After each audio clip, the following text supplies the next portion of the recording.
Here we are on a beautiful Ohio day.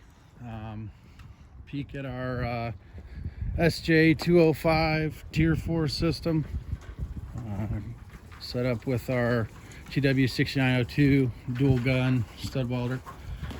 There's a peek of the outside. There is 4 lifting hooks. There's one here behind the fender and mirrored to the other side, so you can pick it up, put it wherever you need to. Here's a look at the engine bay. There's the QSL9 Cummins. It's paired with a Marathon 205 kW generator. Here's your engine oil and engine dipstick. The fuel gauge is there. The fuel is just next to it that you get to from the center door. This, like our Tier 3s, is equipped with the Basler controller for turning it on and off and doing all the metering and performance.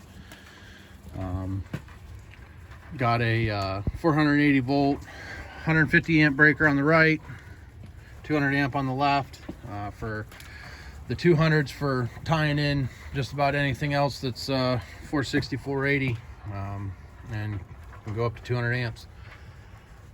Air filter is up above that in the center bay.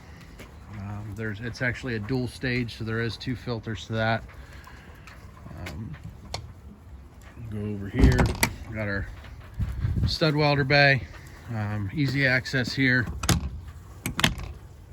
Comes down, you can make the adjustments, turn the machine on. The weld cable for transport, I always push it in, just in case, like on a day like today, it's snowing and wet, so you don't get anything in your connectors, or your weld cable doesn't start corroding.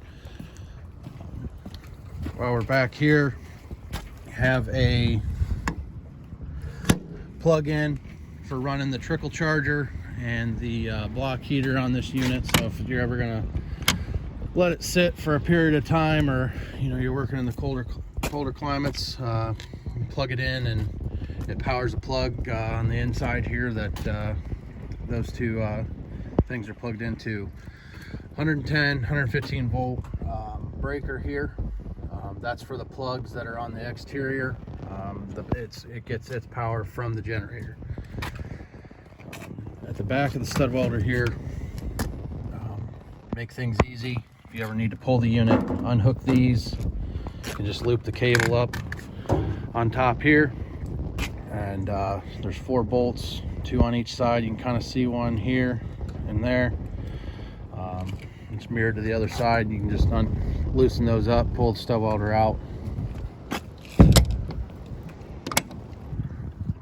Center bay on the passenger side, another shot of air filter. Here's your DEF tank. That's where you're going to fill your DEF up. Right now it's probably, I think the unit said 47%. And a little shot of the after treatment, some of the after treatment up there. So yeah, there's your DEF fill. Get into this engine bay here. Another shot of the after treatment and the QSL9. Here's your oil filter.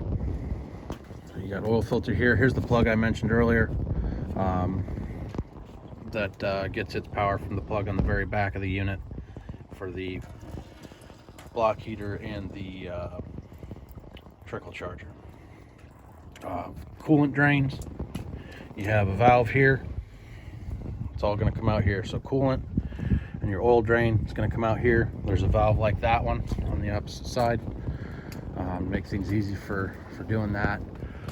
Up there is a coolant fill area. Just need a funnel, long neck funnel. There's an access door on top. You can get to that for filling, topping off. This does have surge brakes. All of our systems do come standard with surge brakes, and a pintle, so hook her up and go.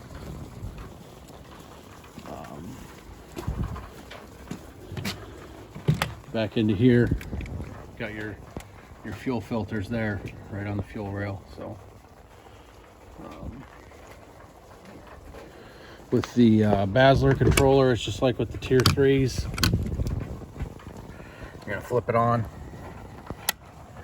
While this is doing its startup sequence, I'd like to note that this thing does do an auto regen. So when it's starting to get plugged up, have this switch. This switch always needs to be in the center. It can go left or right. If it goes to the right, that means it's forcing a regen, or actually that actually means that it's off. If you flip it to the left is how you force the regen. So keeping it in the middle, it'll do the regens as needed. You shouldn't have to mess with that at all, as long as that's kept in the middle. So we got the Basler turned on. It is ready to go. So we're just going to press run.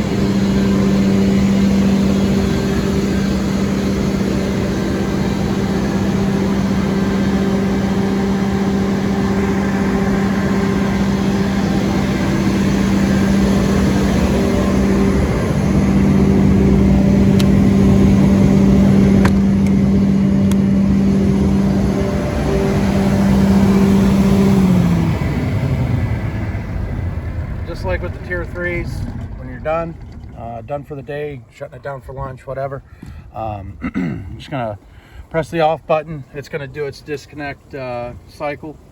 And once that is complete, still reading the data there. I got another few seconds. Once that is complete, flip this switch here to off, and your power to your Basler is off.